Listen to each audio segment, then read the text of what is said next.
চট্টগ্রামে ইঞ্জিনিয়ার মোশাররফ সাহেবের জানাজায় ঐতিহাসিক মিছিলে কোনো নেতা ছিল না, কোনো দিক নির্দেশনাও ছিল না। জানাজার পর এক ছাত্র জয় বাংলা স্লোগান দেয়, এরপরই শুরু হয়ে যায় জয় বাংলার স্রোত। আপনি বলতে পারেন এত বিশাল ঐতিহাসিক মিছিল শুধু আওয়ামী লীগের নেতাকর্মীরাই করেছে?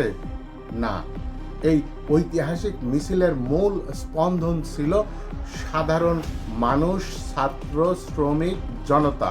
জানা যায় শরিক হতে আসা দলীয় কর্মী থেকে শুরু করে সাধারণ মুসল্লি, রিক্সা চালক, দিনমজুর, বীর চট্টলা কম্পিত করেছে।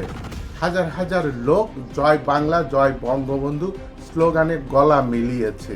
এদের কেউ ছিল লুঙ্গি পরিহিত, কেউ বা দোকানের কর্মচারী, কেউ বা সদ্য কৈশোরে পা রাখা কলেজ পড়ুয়া শিক্ষার্থী।